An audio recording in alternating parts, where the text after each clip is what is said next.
துர்காங்கிற பேரே வந்து துன்பத்தை போக்குவர். அதுதான் வந்து இந்த நவராத்திரியில் வந்து துர்க்கைக்கு முதல்ல வழிபாடு சொல்லுவாங்க இல்லையா. ஒரு மனிதனுக்கு வந்து தமோ குணம், ரஜஸ் குணம், அப்புறம் வந்து சாத்விக குணம், இந்த 3 குணங்கள் இருக்கு. தமோ குணம் வந்து அதை லட்சுமியை குறிக்கிறது, ரஜஸ் குணம் துர்கையை குறிக்கிறது, சாத்விக குணம் வந்து சரஸ்வதியை குறிக்கிறதுனால நம்ம குணத்துக்கு ஏற்ற மாதிரி டெய்லியும் வந்து நம்ம அந்த மாதிரி நம்ம வழிபாடு செய்கிறோம். இந்த நவராத்திரி பற்றி நம்ம பேசியிருந்தோம். சாரதா நவராத்திரி வந்து இந்த 9 நாட்கள் எந்த நவராத்திரியை கொண்டாட முடியாட்டாலும் சாரதா நவராத்திரியை கண்டிப்பாக கொண்டாடணும் அப்படின்னு நம்மளோட புராணங்கள்லாம் சொல்லுவாங்க. சாரதா நவராத்திரி வந்து அந்த சமயம் தலைவருக்கு நீங்கள் எல்லா இடத்துலையும் பார்த்துருப்பீங்க.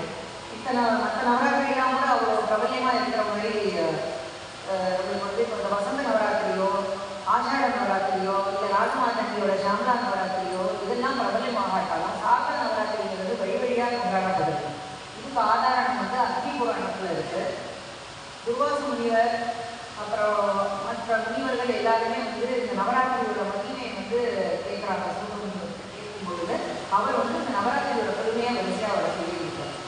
நவராத்திரிங்கிறது வந்து இந்த சாரதா நவராத்திரியில் 9 நவ என்றாலே 9. நவ என்றால் பல மங்களத்தை குறிக்கும். நவ என்றால் எல்லாமே. இந்த வருஷம் வந்து பாதியில் வர்றதுனால நவராத்திரி வந்து 10 நாள் வருது. ரொம்ப அபூர்வமாக நீங்கள் கேலண்டர் எடுத்து பார்த்தா உங்களுக்கு தெரியும். இந்த தடவை 10 நாள் வருது. 10ஆவது நாள் விஜயதசமி இருக்கும் இல்லையா, 11ஆவது நாள் இந்த தடவை வருது. இந்த நவராத்திரி வந்து எல்லாமே நவமாக கொண்டாடும். நவநவமாய் வடிவாகும் மாகேஸ்வரி அம்பாளே வந்து பலவித ரூபத்தில் இருக்கும் பொழுது எல்லாமே 9 அவருக்கு படைக்கிறது. நவரத்தினம், நவகிரகம் எல்லாமே சொல்கிறோம் இல்லையா. அதே மாதிரி நவராத்திரியில் அம்பாளுக்கு எல்லாமே 9. ஒரு ஸ்நான வகைகள் எடுத்தாலோ, ஒரு பக்ஷண வகைகள் அம்பாளுக்கு பண்ணுறதாலோ, ஒரு பூக்கள் வகை எல்லாமே விதவிதமாக 9 வகை. இப்போ காலையில் அம்மனுக்கு வந்து நைவேத்தியம் பண்ணுறதுனா நம்ம ஒரு நாள் வந்து அவளுக்கு எல்லாமே பிடிக்கும். புளியோதரை, அப்புறம் வந்து ஒரு நாள் அக்கார விசல், எலுமிச்சை பழ சாதம், இப்படி எல்லாமே 9. சுண்டல் வகைகளில் சுண்டல் விதவிதமாக 9 பக்ஷணம். இந்த சுண்டலில் வந்து பக்ஷணம் வரும். இதெல்லாம் படைக்கணும். நவராத்திரி கொண்டாடணும் அப்படின்னு நினைக்கிறவா வந்து எதுவுமே நினைக்க வேண்டாம். நம்ம வந்து நம்ம வீட்டில் வழக்கம் இல்லையே, நம்ம செய்யணுமா அப்படிங்கிற அந்த தயக்கங்கள்லாம் வேண்டாம். செய்யறதுக்கு பக்தியும் ஸ்ரத்தையும் இருந்தால் போதும். அந்த தேவி மேலே அளவிட தெரியாத அன்பு இருக்கணும். ஏன் அம்பாளை வந்து தாயாக வழிபடுறோம்னா அந்த தாயை மட்டும்தான் மன்னிக்கிற குணம் உண்டு. இந்த குழந்தை வந்து ஒரு பொல்லாதவனாகவே இருந்தாலும் ஒரு தாய் வந்து அந்த குழந்தைய மன்னிச்சுடுவாங்க. அந்த அந்த குழந்தைய வந்து அம்மாவை அடித்தா கூட அந்த தாய்க்கு வந்து அந்த மன்னிப்பு கொடுக்குற அந்த மனசு இருக்கிற மாதிரிலாம் ஒரு கதை படிச்சுருப்போம். உங்களுக்கு தெரியும். ஒரு ஒரு அம்மா வந்து ஒரு பையனை ஆசையாக வளர்த்து எல்லாம் இது பண்ணி அவனை நல்லா வளர்த்து ஆளாக்கி எல்லாம் பண்ணினாலாம். ஆனால் அவன் வந்து தன்னோட மனைவி வந்து ரொம்ப அவளுக்கு சரியாக மனைவி வாய்க்கலை. அவள் வந்து சொன்னாலாம், எனக்கு உண்மையாக வந்து எனக்கு உன்னோட அம்மாவோட இருதய அதை நீ உங்கள் அம்மாவை கொண்டுட்டு அந்த இருதயத்தை நீங்கள் எனக்கு எடுத்துகிட்டு வரணும் அப்படின்னு சொன்னாலாம். இது சும்மா ஒரு வழியாக ஒரு கதை தான் அது. அப்போ வந்து இந்த பையன் வந்து சரின்னு மனைவியோட பேச்சை கேட்டு அந்த இருதயத்தை எடுத்துட்டு அவன் போகிறான். அப்போ போகும்பொழுது அந்த கால் இடறி ஒரு கல் இடறி அந்த பையன் விழ போகிறான். அப்போ அந்த இருதயம் வந்து பேசிட்டான், பார்த்து போடா மகனே அப்படின்னு. அந்த மாதிரி ஒரு தாய்மனம் வந்து எப்பவுமே இந்த ஜென்மத்திலையும் சரி பல வழியாக வந்து நம்ம ஜென்மங்கள் வந்து சனாதன தர்மம் வந்து என்ன சொல்றதுன்னா நமக்கு பல பிறவிகள் இருக்குங்கிறது இந்து தர்மம் சொல்லுது.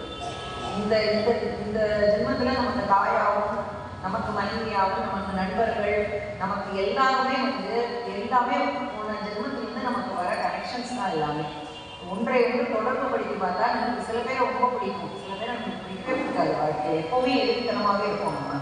அது என்ன காரணம்னா ஆண்டவன் வந்து எல்லாமே ஒரு கால்குலேஷன் வச்சுருப்பார், சரி பண்ணிக்கிறான். நம்ம எல்லாரையும் நம்ம அனுசரித்து அந்த அன்பு பொறுமை கருணை அன்பு எல்லாத்தையும் மிக்ஸ் பண்ணினாதான் அந்த தேவியோட பாதத்தை அடைய முடியும். இந்த மனசில் வந்து யார் மேலேயும் துவேஷங்கள் வச்சுக்காம இருந்தால்தான் நம்ம வந்து அந்த இறைவனோட பாதத்தை அடைய முடியும். பல பிறவி நம்ம எடுத்துருப்போம், நமக்கு முன்ஜென்மமும் தெரியாது, இதுக்கப்புறம் வரப்போறதும் தெரியாது. ஒரு தாயோட வயசுல பிறந்தோம், அது ஒன்று தான் நமக்கு தெரியும். தாயும் தந்தையும் நமக்கு கண்ணுக்கு தெரியாங்க. அந்த தாய் தான் வந்து நமக்கு 10 மாதம் வந்து நம்மளுக்கு இது பண்ணுறார், தந்தை வந்து நமக்கு கல்வியை கொடுக்குறார், குரு இது பண்ணுறார். எல்லாமே நம்மளுக்கு வந்து எல்லாரோட உதவியால் தான் நமக்கு கிடைக்கும். அந்த தாயும் தந்தையும் வந்து நம்ம தெய்வமாக வழங்கினாலே போகிறோம். அந்த தாய் சொரூபமாக அம்பாவை நம்ம பிரார்த்தனை பண்ணுறோம். தேவியை வழிபடும் பொழுது நம்ம கருணை மிக்கவள். நம்ம நிறைய பார்த்துருக்கோம், நம்ம பெருமாள் கோயில் எல்லாம் கூட பார்த்துருக்கோம், தாயாரை முதல்ல வணங்கணும் அப்படின்னு.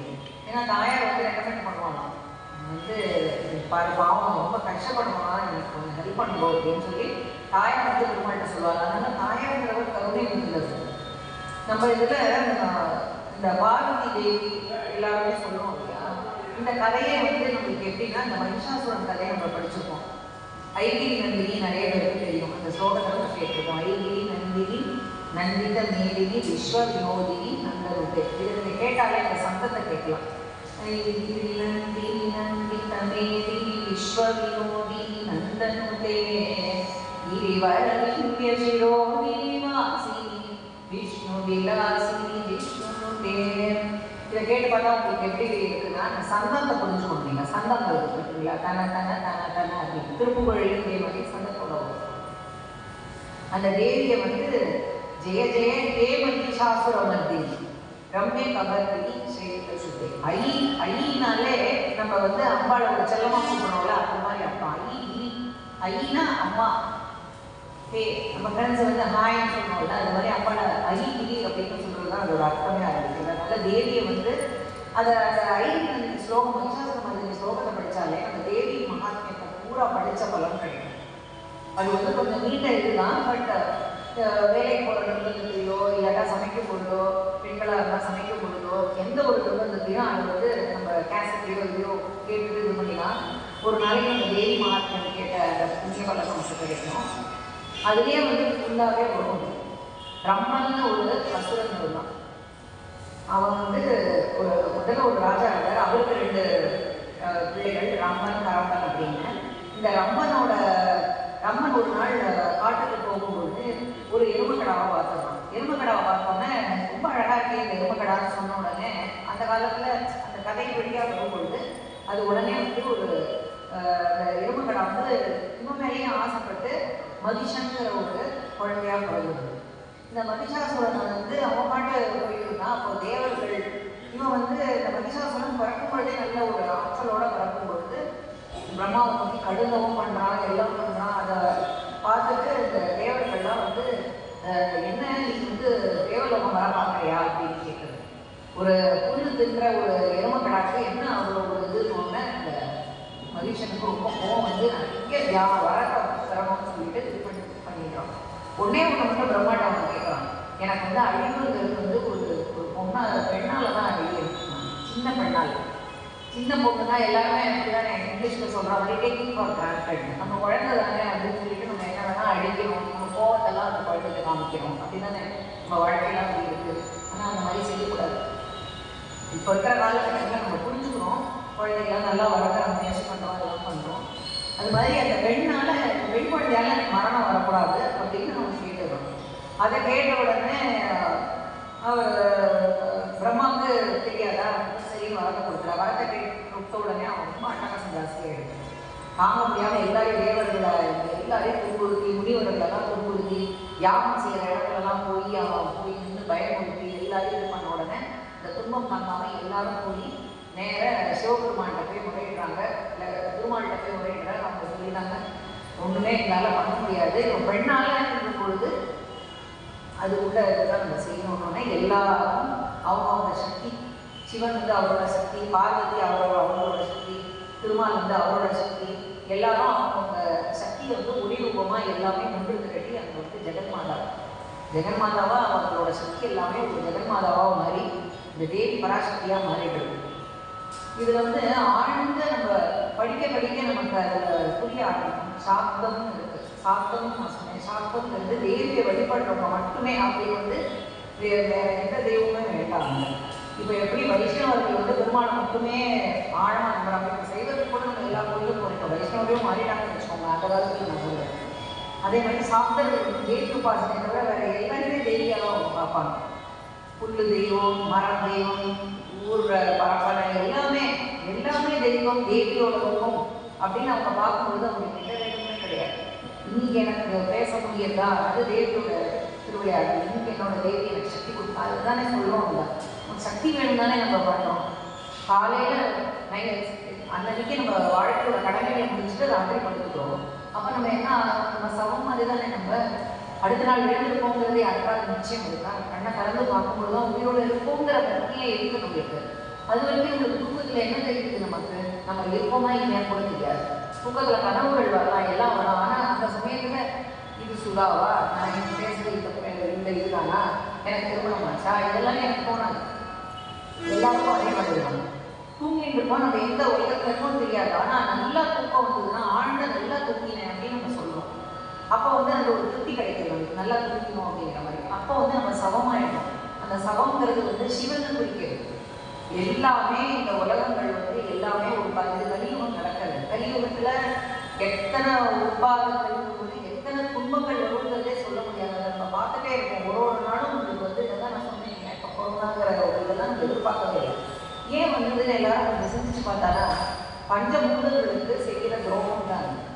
நமக்கு எல்லாமே இந்த உலகத்தில் இலவசமாக கிடைக்கும் இல்லையா? தண்ணிக்கு காசு கொடுக்குறோமா? இல்லை. காவேரி நதிக்கு நம்மலாம் ரொம்ப புண்ணியம் செஞ்சுருப்போம். எங்களோட நான் இருக்கிறது வந்து இந்த பட்டகுடி ஸ்ட்ரீட்டில் இருக்கேன். அங்கே வந்து இந்த தடவை நான் காவேரி வீட்டில் வச்சுருக்கேன். நான் காவேரி நதியோட ஆரம்பத்துலேருந்து முடிகிற வரைக்கும் உள்ள இதை வந்து கலை வடிவாக நாங்கள் வச்சுருக்கோம். இந்த காவேரி மகாத்மியத்தில் என்ன சொல்கிறதுன்னா, கங்கையில் 3 இரவுகள், யமுனாவில் வந்து 5 இரவுகள் எல்லாமே தங்கி அங்கிருந்தால் தான் அந்த புண்ணியம் கிடைக்குமா. ஆனால் காவேரியை நினைச்சிட்டதுனாலே புண்ணியம் கிடைக்குமா, நம்ம பாவங்கள் போகும்னு சொல்கிறாங்க.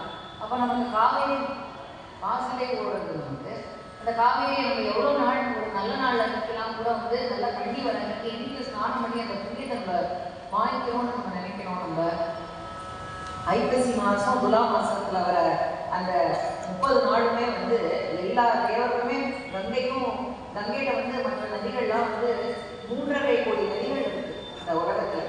உலகத்தில் பார்த்தாங்கன்னா 3.5 கோடி நதிகளும் தீர்த்தங்களும் போய் கேட்கறதா. எனக்கு வந்து எங்களோட பாவங்கள் எப்படிமா போகணும்னு கங்கையில வந்து கேட்குறேன். ஏன்னா கங்கை எக்ஸ்பீரியன்ஸ் இருக்கு இல்லையா, அவன் நாட்டில் வந்து நிறையா ஓடுறா, கங்கை சிவனோட இதுக்கு வந்தவங்க, அதனால அவங்க கேட்குறாங்க. அப்போ அந்த 3.5 கோடி நதிகளும் கேட்கும்பொழுது துலா மாசத்துல 30 நாளும் ஸ்நானம் பண்ணினா எல்லா பாவமும் போயிடும் அப்படின்னு சொல்லிட்டு சொல்றாங்க. அப்போ அந்த 3.5 கோடி தீர்த்தங்களும் வந்து அந்த துலா மாச ஸ்நானத்துல காவேரி நதியில் வந்து ஐக்கியமானதா ஒரு ஐதீகம். அந்த சமயத்தில் நம்ம 30 நாளும் அந்த சமயத்தில் குளிர்காலமாக இருக்கும், பண்ண முடியாட்டாலும் உணவு முழுக்குங்கிற ஒரு இது வரும், நம்ம கேள்விப்பட்டிருக்கோம். அந்த ஒரு நாளாவது அந்த காவேரி நதியில் ஸ்நானம் பண்ணணும்னு காவேரி புராணம், காவேரி ரகசிய புராணம்னு சொல்லுவோம். நான் என்ன சொல்லுவேன்னா, இது மாதிரி இலவசமாக கிடைக்கிறதுனால மரியாதை இல்லை. எதுவுமே இலவசமாக கிடைக்கிறதுனால மரியாதை இல்லாமல் தான் இருக்குது இந்த உலகத்தில். அம்மாவோட அன்பு இலவசம் தான், அப்பா அன்பு இலவசம் தான். அதனால குழந்தைகளுக்கு எப்படி அது புரியுறது, அவங்களா வாழ்க்கையில் போய் அனுபவப்பட்டு திரும்பி வரும்போது தான் தெரியும். நம்மளும் அப்படிதான் இருந்திருக்கோம். இள வயசுல நம்ம அப்பா அம்மா பேச கேட்டிருந்தா இப்போ நினைப்போம், நம்ம வாழ்க்கையில் நல்லா கேட்டுக்கலாமே அப்படின்னு இப்போ நினைக்கும் பொழுது நம்மளுக்கு தெரியாது. அதுவும் இப்போ இருக்கிற குழந்தைகளுக்கு கையில் செல்ஃபோன்ற ஒரு அதுதான் பெரிய ஆக்கமாக இருக்குது. நம்ம மகிஷாசுரன்லாம் வெளில தேடி ஓட வேண்டாம், கையிலேயே வச்சுருப்போம் டெய்லி. அந்த அந்த செல்ஃபோன் இல்லைன்னா கொண்டாட்டி வேண்டாம், குடும்பம் வேணாம், எதுவுமே வேணாம், அதுதான் போகணும். எல்லாருக்கும் எல்லா டென்ஷனும் அந்த ஃபோன்லேயே போயிடுது. புருஷனும் கொண்டாட்டியும் வீட்டிலே தான் இருக்கும், தனித்தனி வீட்டில் தான் எல்லாருமே ஃபோனையே பார்த்துட்டு இருக்கோம். ஆனால் அது தவிர்க்க முடியாது, அதை நம்ம குறையாக சொல்ல முடியாது. இதையும் மீறி நம்ம குடும்பத்துக்காக நம்ம நேரம் செலவழிக்கணும்னு சொல்ல வர. மகிஷாசுரன் இந்த மாதிரி தோன்றி அவன் அட்டகாசம் பண்ண உடனே பெண்ணால் இருந்தோடனே எல்லாரும் சக்தி எல்லாம் வந்த உடனே ஆதிபராசக்தி ஜெகன்மாதாவா அப்படியே பிரத்யட்சமாக ஜொலிக்கிறான். சிவன் தன்னோட ஆயுதத்தை கொடுக்குறார், திருமால் அவரோட சக்கரதாயுதத்தை கொடுக்குறார், பிரம்மா நம்ம ஃபோன் பார்க்கணும்னா பார்க்கணும், அவனுக்கு அதெல்லாம் இன்ட்ரெஸ்டாக இருக்குன்னா விட்டுருணும். பிரம்மா தன்னோட ஆயுதத்தை கொடுக்குறார். இந்த மாதிரி எல்லாரும் கொடுத்த உடனே அம்மாளுக்கு நிறைய ஒரு இது சக்தி வந்த உடனே இந்த மகிஷாசுரனோட போரிட கிளம்புறான். அவன் அந்த அம்பாள் என்ன சின்ன பெண்ணால தான் மரணம்னு அம்பாள் பாலையா வடிவெடுக்கிறார்.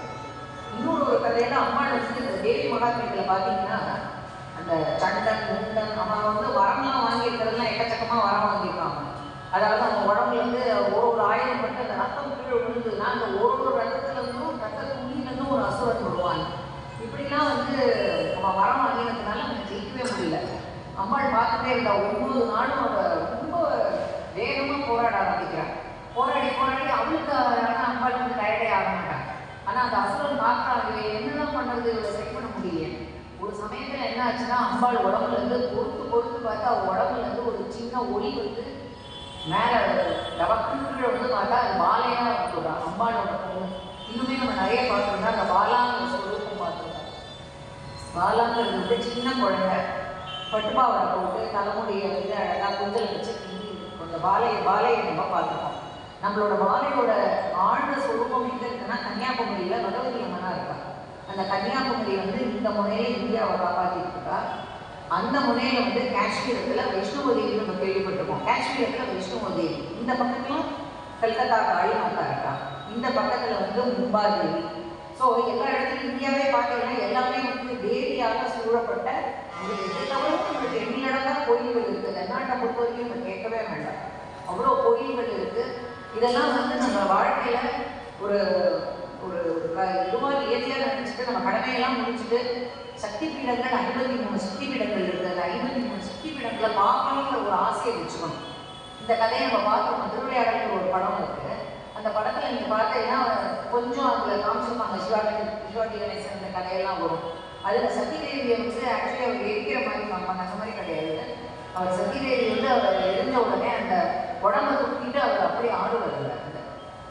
அப்போது இவரோட ஆட்டத்தை பார்த்த உடனே எல்லாரும் பயந்து போய் திருமணத்தனோட சக்கராயுதத்தை கொடுத்துட்டு அந்த சத்திதேவி தாட்சாயணியான இருக்கிறவளை துண்டாக வெட்டிடுவாங்க. வெட்டினோன்னா அது ஒரு பகுதியும் இந்தியாவில் விழும்பொழுது இந்தியா, பாகிஸ்தான், அதுக்கப்புறம் நேபாள், இந்த சைடு எல்லா சைட்லையும் அம்பாளோட ஒரு பகுதியும் விழும். அந்த ஒரு பகுதி விழுந்த இடம் எல்லாமே சக்தி பீடமாக இருக்குது. வாழ்க்கையில் நமக்கு சிவனோட லிங்கங்களை பார்க்கறதும் சக்தி பீடங்களை பார்க்கறதும் கைலாய யாத்திரையை மேற்கொள்ளறதும் இதெல்லாம் சனாதன இந்துக்களோட நம்மளோட கடமை. நம்ம நமக்கு கைகால் நல்லா இருக்கும் பொழுது இதெல்லாம் போய் நம்ம அனுபவிக்கணும். நம்மளுக்கு பாசம் இருக்கும், பந்தம் இருக்கும். அந்த காலத்துலலாம் வானப்பிரஸ்தம்னு ஒன்று உண்டு. 60 வயசுக்கு மேலே குழந்தைகளை கல்யாணம் பண்ணி முடிச்சு எல்லாம் பண்ணிட்டு எல்லாருமே இப்போ கிளம்பி போயிடுவாங்க. இந்த மாதிரி தீர்த்த யாத்திரை எதுனால இந்த காலத்தில் இந்த மாதிரி முடியுதா, நம்ம பேரனை வளர்க்கணும், பேட்டியை வளர்க்கணும், இன்னும் அதுக்கு கல்யாணம் பண்ணணும், அதுக்கு படுத்தப்படணும். இப்படியே நம்ம சம்சார மட்டத்திலே தான் உழல்கிறோமே தவிர நமக்கான நேரங்களை நம்ம ஒதுக்கிக்கிறது இல்லை, புண்ணியங்களை செய்ய தெரியாது. எல்லோருமே நல்லா யோசிச்சு பார்த்தா கிளாக் இஸ் டிக்கிங் அப்படின்னு புரிஞ்சுக்கணும். நம்மளோட கடிகாரம் ஓடிக்கே இருக்குது. நம்மளோட காலமான எப்போ முடியும் நமக்கு தெரியாது. கொரோனாலேருந்து தப்பிச்ச உடனேவே என்னோட சொந்த வாழ்க்கையே சொல்கிறேன். நாங்கள் என்னுடைய கணவர் உட்காந்துருக்கேன், நாங்கள் என்னோட பையன் நான் எல்லாருமே கொரோனாவில் சிவியராக முதல்ல கொரோனா இல்லைன்னு சொல்லிட்டு கொரோனா வந்துட்டு அதுக்கப்புறம் 3 பேரும் குழைச்சி வந்ததெல்லாம் அது தேவியோட சங்கல்பம் தான். எதனால் இருப்போம், எதனால் பேசணும், இதுக்கெல்லாம் எதுவுமே நமக்கு தெரியாது. இதுலெல்லாம் குழைச்சி ஒரு சந்தர்ப்பத்திலையும் நம்ம வாழ்ந்து தான் இருப்போம். நம்ம அப்படி இருக்கும் பொழுது ஒரு நிமிஷமும் நம்ம இறைவனுக்கு நன்றி தானே சொல்லிட்டு இருக்கணும். நம்ம இன்னைக்கு உயிரோடு இருக்கோம், நம்ம பேசணும், நம்ம 2 பேருக்கு நல்லது பண்ணணும். இந்த புண்ணியங்களை முடிஞ்ச வரைக்கும் பாவம் பண்ணாமல் இருக்கணும். அதுக்காக நம்ம ஏமாடியாக இருக்க வேண்டாம். முடிஞ்ச வரைக்கும் பாவங்கள் செய்யாமல் இருக்கணுங்கிறதுலாம் நம்மளோட தர்மம் இல்லையா? ரொம்ப கரெக்டாக செய்யணும். இந்த தேவி மகாத்மியத்தில் வர மாதிரி இந்த மகிஷாசுரனை வந்து இந்த பாலையானவள் இறங்கி வந்து சம்ஹாரம் பண்ண ஆரம்பிக்கிறாள். பாலையை பார்த்த உடனே அவன் ரொம்ப எகத்தாளமாக இருக்குது. சின்ன பொண்ணு தானே, இது என்ன பண்ண போகுது அப்படின்னோடனே பயங்கர ஃபோர்ஸாக இது பண்ணி அவ்வளோ ஆயுதங்களும் இது பண்ணிட்டு இந்த மகிஷாசுரனை கொண்டு விடுறாங்க. ஆனால் அந்த மகிஷாசுரன் வந்து இப்போவுமே நம்ம பட்டீஸ்வரத்தில் போய் பார்த்தீங்கன்னா புத்தி வந்து கால்களோட மகிஷன் தான் இருக்கும். அந்த தேவி வந்து அப்படி ஒரு நல்ல ஒரு ரூபத்தில் அவங்களோட இதை நம்ம பார்க்கலாம். நம்மலாம் வந்து ரொம்ப புண்ணியம் பண்ணிப்போம். ஏன்னா இந்த கும்பகோணம் கஷேத்திரங்கிறது இங்கே வசிக்கிறதுங்கிறது நம்மளாம் வந்து எத்தனை ஜென்மத்தில் என்ன புண்ணியம் பண்ணமோ தெரியல. இங்கே வாழறதுங்கிறது மிகப்பெரிய கொடுத்து. ஆண் ஒரு இதுவும் படிக்க நமக்கு அப்போ தான் புரியும். நான் வந்து வடநாட்டில் ஒரு 8 வருஷம் இருந்திருக்கோம். பாம்பேல நான் இருந்திருக்கேன். அங்கே நான் வந்து அங்கே இருக்கிற பக்தியும் மக்களையும் நான் பார்த்துருக்கேன். அவங்களோட பக்திலாம் எப்படிப்பட்டது தெரியுமா? அசாத்திய பக்தி. நான் வந்து குறை சொல்கிற இதேன்னு நினைக்க வேண்டாம். அவங்களோட பக்தி வந்து எப்படிப்பட்ட பக்தினா, நீ அம்மா பிள்ளையா அப்படின்னு சொன்னான்னா அந்த மாதிரி அவங்க அதுக்கே போயிடுவாங்க. அந்த டைம் வந்து மணி அடித்தா எல்லாரும் கீழே பிரசாதத்துக்கு அந்த ப்ரேயருக்கு வரணும்னா வந்து தான் ஆகணும். அது மாதிரி வந்துருவாங்க அவங்க ஆட்டோமேட்டிக்காக. அதே மாதிரி மனசுக்குள்ள வேற்றுமை பேதபாவங்கள் கிடையாது. இந்த பொறாமை கொச்சை இப்போ ஒருத்தனை பார்த்தா இவன் நல்லா இருக்கானே, அவன் நல்லா இருக்கானே, இவன் மேலே போயிட்டானே, அவன் இந்த தாழ்வு, இந்த எப்போ பார்த்தாலும் அந்த ஒப்பீடுன்னு சொல்லுவோம் இல்லையா? ஜட்ஜ் பண்ணிகிட்டே இருக்குது. அடுத்தவங்களை ஜட்ஜ் பண்ணிகிட்டே இருக்குது. இந்த ஜட்ஜ்மெண்ட் மைண்டே கிடையாது. மேக்ஸிமம் அங்கே நாட்டில் கிடையாது. அதாவது ஒரு சில இடத்துல நான் சொல்கிறேன், நான் வாழ்ந்ததுனால அந்த இடத்துல சொல்கிறேன். அந்த மாதிரி ஒரு பக்தி இருக்கணும்னு நான் சொல்கிறேன். இங்கே நம்மளுக்கு என்ன இல்லை? இங்கே கும்பகோணம் சுற்றி இருக்கிற கிராமத்தில் கதிராமங்கலம் போனால் அங்கே வனதுர்கை இருக்கா. துர்கையிலே வந்து நவதுர்கை இருக்கா. சூலினி துர்கை, நவதுர்கை. நம்ம இந்த காளஹஸ்தீஸ்வரர் கோயில் இங்கே மடத்துக்குள்ள இருக்குது. அப்போ போய் பார்த்தீங்கன்னா அந்த எல்லா துர்கையோட படமும் இருக்கும். துர்கை வந்து அவ்வளோ ஒரு இந்த நவராத்திரிக்கு காரணமே துர்கை தான். துர்கை ஸ்வரூபம். துர்கா என்றாலே துன்பத்தை போக்குபவள். அதனால இந்த துர்கையை நம்ம பிரார்த்தனை பண்ணிக்கணும். மகிஷாசுரனை கஷ்டப்பட்டு இது பண்ணிட்டு தேவர்கள் எல்லாம் அவர் பூ மாதிரி கூடி அந்த அம்மா நீ வந்து எங்களை காப்பாற்றணுமா, ரொம்ப நன்றிமா அப்படின்னு அவள் வந்து இது மாதிரி எப்போவுமே என்ன வந்து இந்த சம்பவங்களை வந்து நவராத்திரி மாதிரி கொண்டாடணும். நவராத்திரிக்கு ஏன் பொம்மை வைக்கிறோம் தெரியுமா? நம்ம இந்த பொம்மைகள் மாதிரி இந்த சேனை வீரர்கள்லாம் அம்மாவை பார்த்துட்டு தேவி அம்பாள் வந்து இந்த மாதிரி போராட்டம் பார்த்துட்டு ஒரு நிமிஷம் சிலையாக்குனாங்க. அந்த சிலையை ஞாபகப்படுத்துகிற விதத்துல தான் வந்து நம்ம பொம்மைகள் வைக்கணும். இந்த பொம்மைகள்லாம் வந்து அந்த 9 நாளும் உயிர் வந்த மாதிரி அவங்க மித்த நாள்லாம் அதுங்களுக்கு உயிர் இருக்கா தெரியாது. நம்ம பேப்பரில் சுற்றி மேலே படங்களை வச்சுருக்கோம். ஆனால் அந்த 9 நாளும் உபாசனை பண்ணுறதுனால ஒரு வீடும் வந்து சுத்தமாக இருக்கும். வீட்டுக்குள்ளே கடவுள் வந்தாங்கன்னா இப்போ சாதாரண மனிதர்கள் வந்தால் நம்ம எவ்வளோ உபச்சாரம் பண்ணுறோம், நம்மளுக்கு சொந்தக்காரங்க வந்தாங்க. அதே மாதிரி வீட்டில் தேவி வச்சாலோ 9 நாள் வழிபடுறாங்களோ அவங்களுக்கு வேளாண்மைக்கு கரெக்டாக என்ன பண்ணணும்? காலையில் எழுந்து நம்மளுக்கு வந்து காலையில் காஃபி கொடுக்குறோம், இது பண்ணுறோம். எல்லாத்தையுமே ஆத்மாத்மா தேவிக்கிட்ட அம்மா நான் சாப்பிடல நீதாம்மா சாப்பிட்றேன், எனக்குள்ள இருந்து நீ இருக்கிறது நீதான் அப்படின்னு அந்த தேவியை வந்து உள்ளுக்குள்ளே நம்ம பேசி ஆனால் கடவுளை வந்து நம்ம வழிபடுறதுனால அந்த குடும்பத்தை நல்லா புரிஞ்சுக்கணும். சோதனைகள் எக்கச்சக்கமாக இருக்கும். ரஜினிகாந்த் கூட சொல்லுவார், நல்லவங்களை ஆண்டவன் சோதிப்பான கைவிட மாட்டாங்க. அவர் சொல்றதுனால அது நல்லா இருந்துச்சாரு. ஆனால் அது உண்மை தானே. அது சோதனைகள் நிறைய வரலாம். ஆனால் என்றைக்குமே தாயை வந்து கைவிட மாட்டான். எதனாலன்னா இப்போ நல்ல மழை வந்தது, நான் பேச முடியுமான்னு நினச்சேன். இப்போ என்ன நான் பேசிட்டு தானே இருக்கேன். அதனால சோதனைகள் வரும். ஆனால் அது இறுதியில் வந்து அது தேவியோட அருளால் அது நல்லபடியாக தான் முடியும். இந்த நவராத்திரி வந்து 9 விதமான பட்சணங்கள், 9 விதமான பானங்கள், 9 விதமான எல்லாமே 9ஆக பார்த்து செய்யணும். ஒன்றுமே முடியலையா அம்மாவுக்கு வந்து ஒரு வெத்தலை, காப்பு, பழம், ஒரு பிரசாதம், ஒரு சுண்டல் இதை நைவேத்தியம் பண்ணி என்றைக்குமே மீதி நாட்கள்லாம் முடியாட்டா கூட கடைசியாக வர அந்த அஷ்டமி, நவமி, தசமி 3 நாள். அஷ்டமி வந்து சாதாரண அஷ்டமி கிடையாது. அன்றைக்கி நம்ம கேலண்டரை பார்த்தா பூராட நட்சத்திரம் கண்டிப்பாக இருக்கும். அன்றைக்கி தான் காளி உற்பத்தியான நாள். அம்பாள் வந்து போட்டு கடைக்கு போய் அந்த அஷ்டமி அன்னைக்கு வெளியில் வந்துட்டாங்க. நம்ம வந்து நாள் ரீதியெலாம் பார்க்கும்போது இன்னைக்கு அஷ்டமி, இன்னைக்கு நவமி, இதெல்லாம் வந்து நம்ம நினைக்கிறோம் இன்னைக்கு நல்ல காரியம் ஆகாது, செவ்வாய்க்கிழமை ஆகாதுன்னு நினைக்கிறோம், சந்திராஷ்டமம் அதெல்லாம் ஆகாதுன்னு நினைக்கிறோம். இந்த மாதிரி நினைக்கக்கூடாது. ஏன்னா உண்மையான பக்தி இருந்தால் எந்த சந்திராஷ்டமும் சரி, எந்த அஷ்டமியும் சரி, நவமியும் சரி, எல்லாமே சக்ஸஸ்ஃபுல்லாக தான் முடியும். ஏன் வந்து கிருஷ்ணர் வந்து ரோஹிணி நட்சத்திரத்தில் அஷ்டமி திதியில் பிறந்தார். ஏன் ராமன் வந்து நவமியில பிறந்தார்? அவர்கள்லாம் அந்த திதியை வந்து பெருமைப்படுத்தணுங்கிறதுக்காக அந்த திதியில பிறந்து நம்ம பயப்பட வேண்டாம்ங்கிறதுக்காக சொல்றாங்க. இந்த உலகத்துல ரொம்ப மோசமானது என்ன தெரியுமா? பயம். இந்த பயம் நம்ம வந்து பிறந்ததுலேருந்து பெரியவங்களால வந்து இது தொற்றாத இது பண்ண பயத்திலேயே வளர்க்குறோம் குழந்தைகள். அதுக்காக வந்து சிலது பயம் இல்லைன்னா அடங்காம கூட போயிடும். பயம் இருக்கலாம், அளவோட இருக்கலாம். எல்லாத்துக்கும் பயப்படணும்னு அவசியம் இல்லை. என்ன ஆயிரம் பொழுது பாரதி என்ன சொன்ன? அச்சமில்லை அச்சமில்லை அச்சமில்லதில்லையே உச்சி மீது வானிடிந்து வீழுகின்ற போதிலும் அச்சமில்லை. அவர் சொன்னாரே, அவர் யார் உபாசனம் பண்ணினார்? காளி உபாசனம் பண்ணார். காளி பராசக்தி. அவரோட பாட்டுகள்லாம் நீங்க பார்த்தீங்கன்னா காளியை தான் கூப்பிட்டு வருவார். எல்லாத்துக்குமே காளியை தான். காலா உன்னை நான் சிறு புள்ளன்னு நினைக்கிறேன், என் காலருகே வாடா, உன்னை நான் மிதிக்கிறேன் என்று சொன்னார். அப்போ வந்து அந்த காலாங்கிறது யாருன்னா அந்த காளியோட ரூபம் தான். யானை வந்து அவர் மிதிச்சது இல்லை. ஆனால் அது அவருக்கு தெரியும், அவருக்கு தன்னோட வாழ்க்கை வந்து இப்படிதான். ஆனால் அந்த யானை மிதிச்சாலுமே அவர் பயப்படல. அதுக்கப்புறம் கொஞ்ச நாள் அவர் உடம்பு சரியில்லாமல் அவர் வேற ஒரு இதில் தான் அவரோட உயிர் பிரிந்தது. பட் நம்ம நினைக்கிறோம் யானை வந்து ஏன் அப்படி கொள்வது? பெரிய பெரிய மகான்கள், பெரிய பெரிய அறிஞர்கள், இவர்களோட இறுதிலாம் நீங்கள் பார்த்து வச்சுக்கோங்களேன். உங்களுக்கு நீங்கள் திருவண்ணாமலையில் ரமண மகிழ்ச்சி பார்த்தீங்கன்னா அவர் வந்து கடைசி அவரோட இறுதி காலத்தில் கேன்சர் வந்தது, கட்டி வந்தது. எல்லாருமே கேட்டாங்க, அவருக்கு எப்படி வரலாம், அந்த மாதிரி கேன்சர் வரலாமா, ஒரு பெரிய திருவண்ணாமலை மகானுக்கு வரலாமா? ஆனால் அவருக்கு அதை வந்து அது ஏதோ ஒரு மக்களோட தீராத வினையை அவர் தன்னை வாங்கிட்டார். அந்த கட்டியில் வந்து அவர் ஏதோ ஒரு இது நினச்சிட்டார், கையிலையோ முதுகிலையோ வந்து அதை அவர் பொருட்படுத்தவே இல்லை. ஏன்னா மகான்களுக்கு எல்லா நிலைமையும் கடந்த பின்பு எதுவுமே அவங்களுக்கு அந்த உடலே அவங்களுக்கு சம்மந்தம் இருக்காது. வெளிப்படையாக பார்க்கறதுக்கு எதுவுமே உண்மை கிடையாது. தேவி வந்து எல்லாமே நிறைந்த ஒளி வடிவாக தான் இருக்கு. இறைவனே வந்து ஒளி வடிவாக தான் இருக்கிறார். ஆனால் நம்ம அப்படி சொன்னால் நமக்கு புரியுமா? நமக்கு வந்து அம்மாங்கிற ஒரு இதை கொடுத்துருக்கா, அப்பாங்கிற ஒரு இதை கொடுத்துருக்கா, ஏன் அன்பு செய்யணும் அப்படின்ட்டு. கடவுள் வந்து என்ன சொல்லியிருக்காரு? எல்லாரையும் அட்டன் பண்ண முடியாதுனாலே அம்மாங்கிற ஒரு ரூபத்தை கொடுத்துருக்காரு, அன்பை வந்து கொடுத்துருக்காரு. அவளோட அன்பை வந்து நம்ம பெறறதுக்கு நம்ம எப்பவுமே முயற்சி பண்ணணும். அதே மாதிரி தான் இந்த உலகத்தில் வந்துட்டு ஒளி நிறைந்த அந்த கடவுளை நம்ம சொன்னால் நம்மளுக்கு புரியாதுங்கிறதுக்காக, நமக்கு அது மேலே ருசி வரணுங்கிறதுக்காக எல்லாத்தையும் பெரியவங்க சாஸ்திர முறையெல்லாம் எல்லாம் சொல்லியிருக்காங்க. நீங்கள் நவராத்திரி விரும்ப கொண்டாடுங்கன்னு சொன்னாங்கன்னா ஒரு பூஜை மட்டும் பண்ணுங்கன்னா சந்தோஷமாக இருக்குமா? நமக்கு பசிக்குமே, உடனே சுண்டல் பண்ணணும், பாயசம் பண்ணணும், இதெல்லாம் பண்ணி நம்மளுக்கு இருக்கிறாங்க. இன்னொன்று ஒன்று, தானத்தில் வந்து சிறந்த தானம் வந்து அன்னதானம் தான். அதை நம்ம எல்லாருமே அதை ஒத்துக்கணும். ஏன்னா இந்த உடம்புல வந்து எல்லாமே பயிர் பச்சைகள் எல்லாமே விளையிறது. இந்த உடம்புல வந்து வயிற்றுல எப்பொழுதுமே தீராத ஒரு அக்னி. அதெல்லாம் வந்து அப்புறம் எல்லாரும் கண்டுபிடிச்சாங்க, நம்மளுக்கே தெரியும்.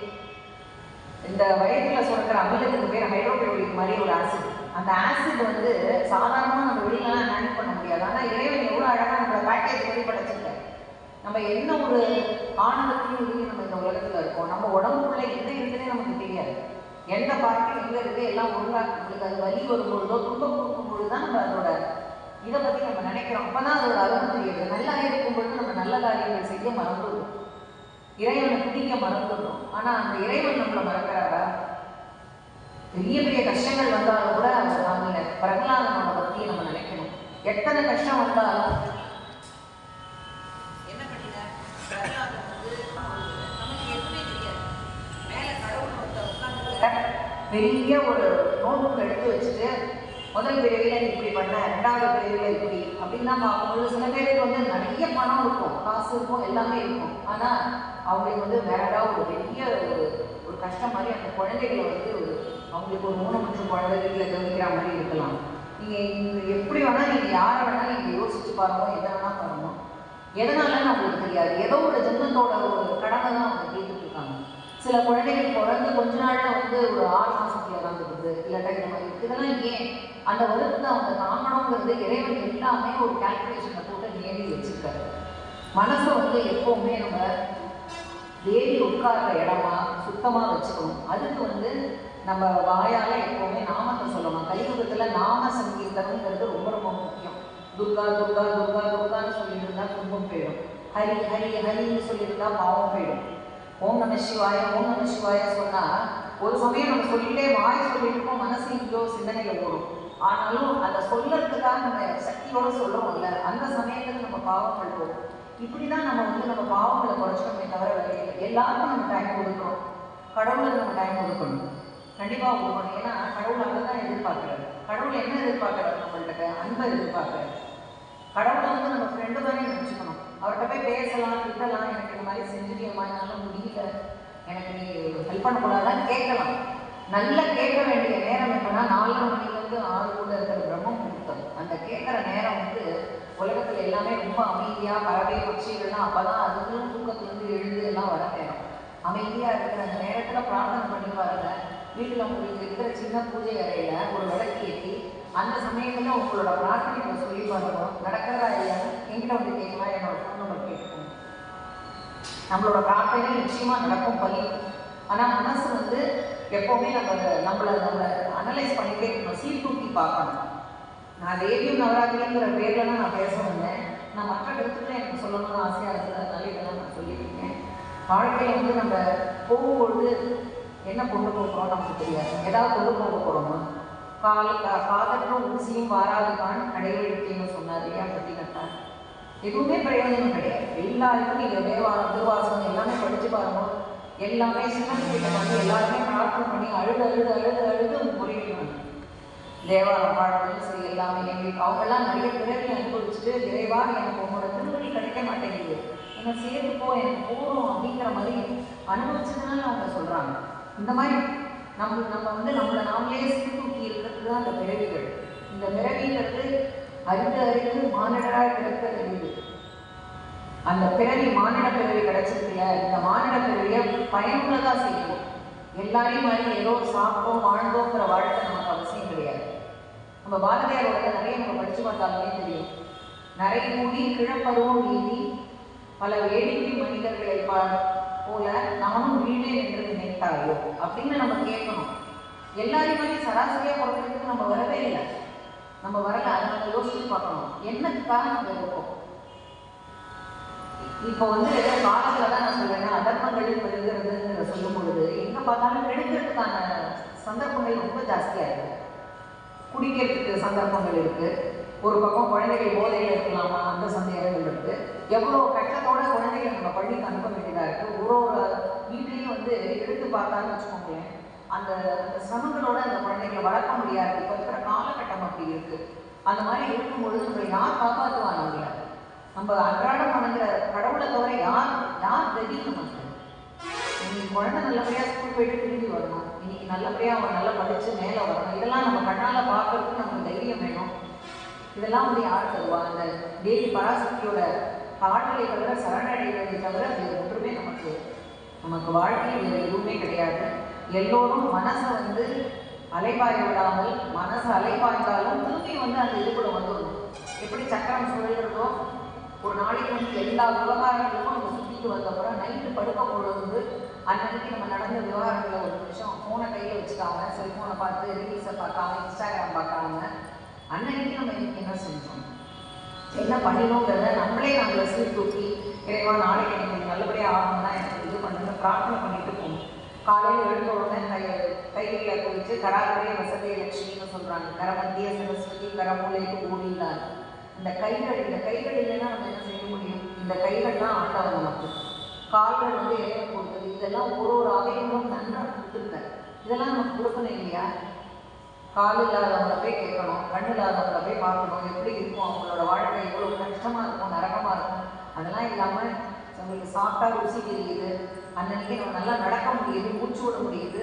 இதெல்லாம் ஒரு நம்ம தான் பணக்காரங்க, எல்லாமே சௌகரியமாக அன்னைக்கு நம்ம நல்லா இருக்கணும். நம்ம தான் பெரிய பணக்காரங்களே தவிர பணம் வச்சிருக்கிறோம் பணமே கிடையாது. அந்த பணங்கிறது ஒரு அச்சடித்த காரணம் தான்.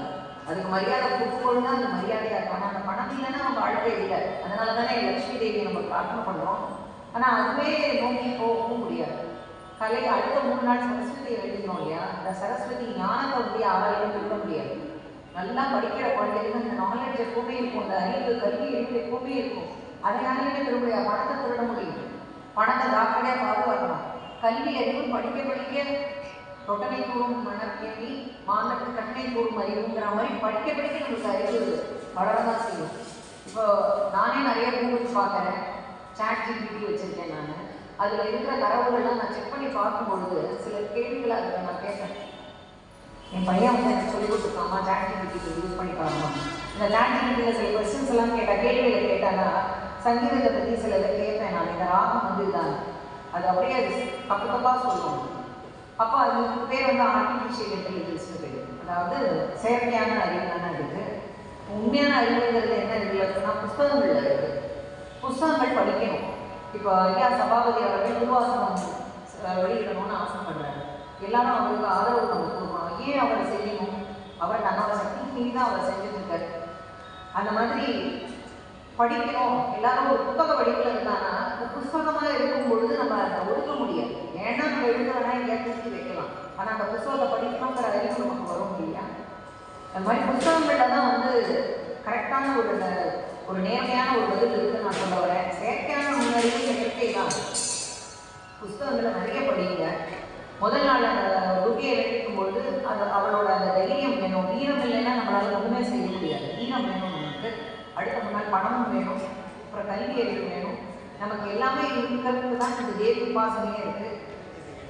முதல் நாள் அந்த அஷ்டமியான துர்கி அன்னைக்கு நம்ம கண்டிப்பாக பிரார்த்தனை பண்ணோம். அடுத்த நாள் நவமியாக இருக்கிற மகா சரஸ்வதி நம்ம பார்ப்போம். விஜயதசமி கொண்டாடுறோம், ஆயுத பூஜை கொண்டாடுறோம். ஏன் ஆயுத பூஜை கொண்டாடுறோம்னு அதை யோசிச்சு பார்த்தாங்கன்னா எல்லா ஆயுதமும் வந்து அம்பாள் வந்து அந்த கையில் வச்சுருந்தா. எல்லாருமே அந்த படைக்கலங்களை கொடுத்தா இல்லையா? எவ்வளோ படைக்கலங்களான மனுஷாசுரனை போராடுறாங்க. அதனால ஆயுதத்தை நம்ம அதுக்கு வேண்டிக்கிறோம். அந்த ஆயுதம் வந்து அந்த ஒரு பீரோ கூட நம்ம கொண்டு வைக்கிறோம், ஒரு வண்டியில் இது பண்ணுறோம். எல்லாமே அப்போ கடவுளாக மாறிடுது. ஒரு சாதாரண ஒரு கடைக்காரர் நவராத்திரி கொண்டாடுறவங்க கூட விஜயதசமி, ஒரு ஆயுத பூஜை இதெல்லாம் நம்ம செய்கிறாங்க. விஜயதசமி ஏன் விஜயதசமின்னு பேர் வந்ததுன்னா அவ்வளோ நாள் அவள் போராடிட்டு இந்த கடைசி நாள் தசமிங்கிறது 10வது நாள். 10வது நாள் அன்றைக்கி அவளுக்கு வெற்றி கிடைச்சிருது அவளுக்கு. அதனால தான் அது பேர் விஜயதசமி. விஜயம் கிடைச்சது, வெற்றி கிடைச்சிருது அவளுக்கு. அன்றைக்கி வந்து அவள் போரிட்டு நல்ல சாப்பிட்ட உபவாசங்கள் நீங்கள் பார்த்தீங்கன்னா தினமுமே பூஜை பண்ணிட்டு இருப்பாங்க. நவராத்திரி கொண்டாடுறவங்க பூஜை டெய்லி அம்பாளுக்கு ஒரு நாள் ஒரு பிரசாதம் ஒரு இது எல்லாம் பண்ணுறாங்க இல்லையா? கடைசி நாள் அன்றைக்கி அம்பாளுக்கு வந்து பானகம், நீர், அப்புறம் வந்து எங்கள் வீட்டில் நான் செய்யறது இந்த வட்டக்குழம்பு சாதம், அதெல்லாம் வந்து நம்மளுக்கே உடம்பு சரியில்லைன்னா நம்ம அந்த மிளகு ரசம் அதெல்லாம் வைப்போம் இல்லையா? அது மாதிரி அந்த அம்பாளுக்கு வந்து போரிட்டு அவர் ரொம்ப கிடைச்சி போயிருக்காங்க. அதெல்லாம் தான் அன்றைக்கி அவளுக்கு நைவேத்தியம் அவளுக்கு. அம்மா எவ்வளோ நாள் போராட்டிங்க உனக்கு இல்லை அப்படின்னு அந்த மாதிரி பிரசாதத்தை நைவேத்தியம் பண்ணணும். விஜயதசமி அன்னைக்கு எந்த காரியத்தை ஆரம்பித்தாலும் ஒரு பாட்டு கற்றுக்கணும்னு, இல்லை ஒரு வயலின் கற்றுக்கணும், ஒரு மிருதங்கம் கற்றுக்கணும், எந்த ஒரு கலை புதுசாக ஒரு படிக்கணும்னு இருந்தால் கூட அன்றைக்கி ஆரம்பித்தா அது நல்ல சுபமாக முடியும், நல்ல மேன்மேலும் வளர்ந்து வரும். இந்த மாதிரி இந்த கலைகளெல்லாம் நம்ம நல்ல சிறப்பாக நம்ம கலைகளில் சிறந்து ஓகி எல்லாருமே வந்து மனிதர்களுக்கு ஒரு கலை கற்றுக்கணும்னு நான் சொல்லுவேன். ஏன்னா படிப்பு ஒன்று மட்டும் நமக்கு உதவ போகிறதில்ல. படிப்பு எல்லாரும் படிக்கிறாங்க, எல்லாரும் வேலைக்கு போகிறாங்க, எல்லாரும் கல்யாணம் குழந்தை இதெல்லாம் அவங்க வாழ்க்கை. ஆனால் கலைகள் கற்றுக்கிறவங்களுக்கு இன்றைக்குமே ஒரு துன்பம் இருக்கும்பொழுது, மனசால் ஒரு துன்பம் இருக்கும்பொழுது அந்த கலை வந்து அவங்களுக்கு மனசுக்கு ஆறுதல் கொடுக்கும். நீங்களே வந்து மனசு ரொம்ப சோகமாக இருக்கும்போது இளையராஜா பாட்டை கேட்டு பாருங்கள், உங்களுக்கு மனசு அப்படியே விட்டாயிடும். சமைக்கும் பொழுது ஏதோ ஒன்று பாருங்கள், அந்த மனசை வந்து சரி பண்ணக்கூடியது மந்திர சக்தி